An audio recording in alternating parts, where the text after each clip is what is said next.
Vamos lá então, vamos tocar as notícias, porque tem muita coisa para a gente começar a falar. Começar falando do João Vitor, né, gente, que está de saída.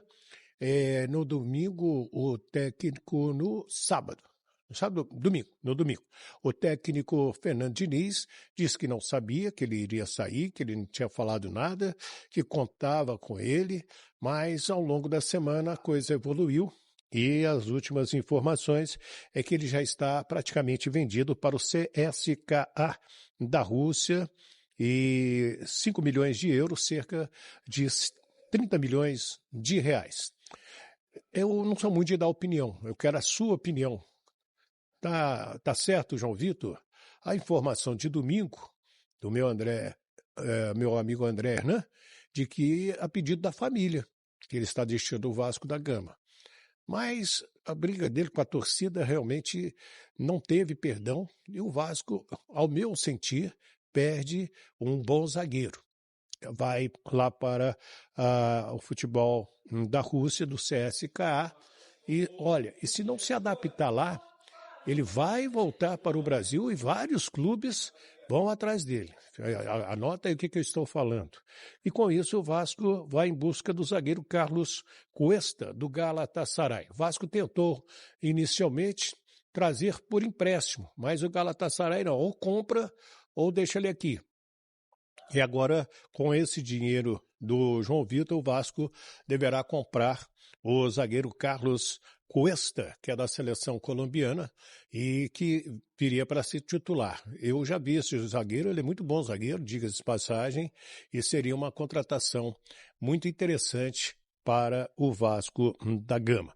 Uma outra notícia, né, que a imprensa internacional divulgou é que o Al Ahly da Arábia estaria já comprando o Rayhan, de 19 anos, por um valor entre 25 e 30 milhões de euros. Olha só, é uma baita de uma grana que o Vasco vai vender o Rayhan. Isso aí é fato. O Rayhan não tem como ficar, tem que aproveitar esse momento, 19 anos, cheirando a tinta, né? E uma proposta dessa, 25 e 30 milhões de euros, o Vasco pode ficar com uma parte, né, dos direitos federativos do atleta. Vamos ver se isso evolui, se procede realmente essa informação.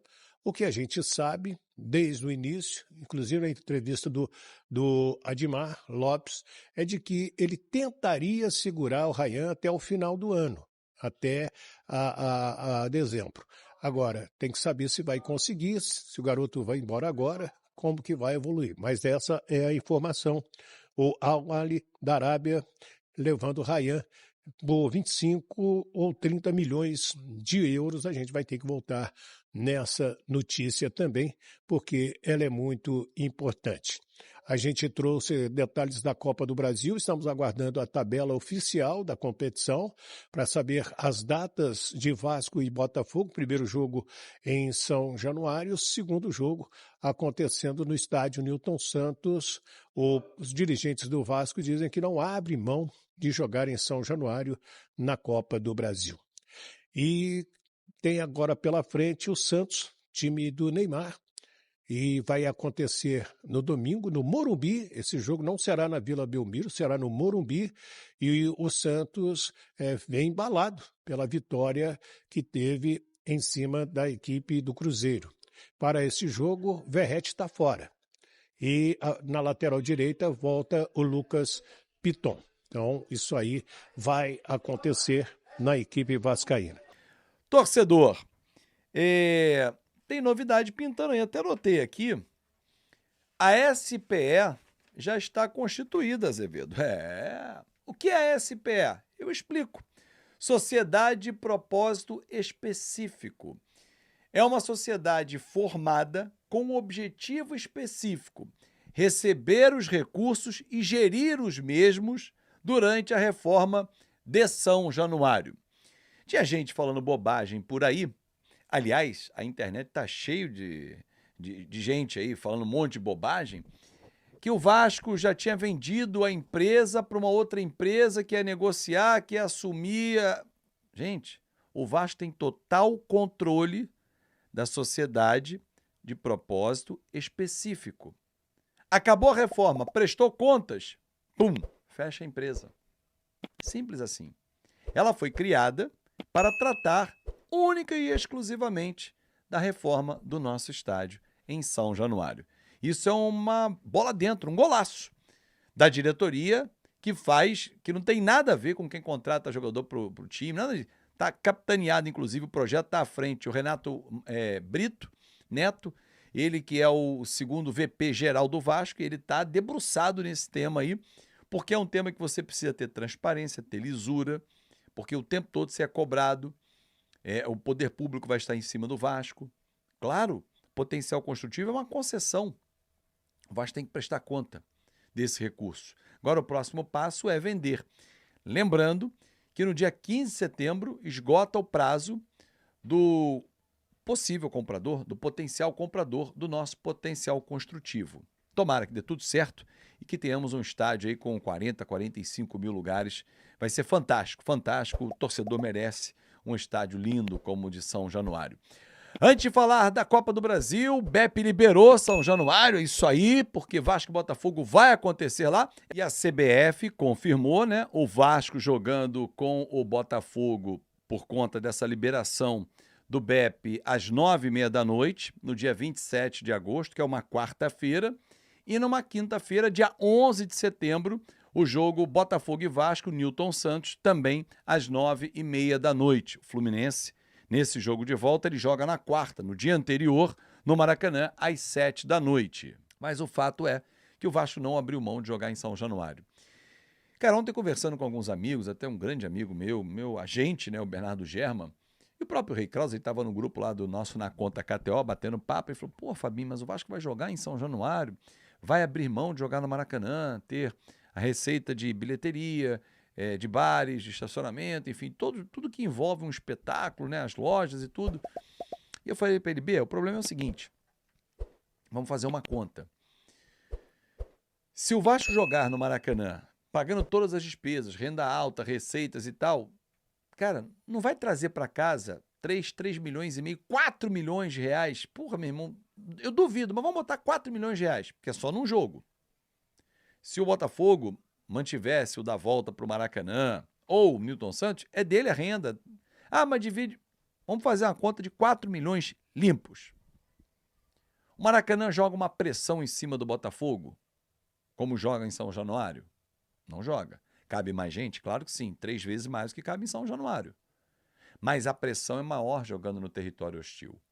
E essa é uma conta que se faz. Por quê? Chegando à semifinal, o Vasco vai faturar 9 milhões e 900 mil reais.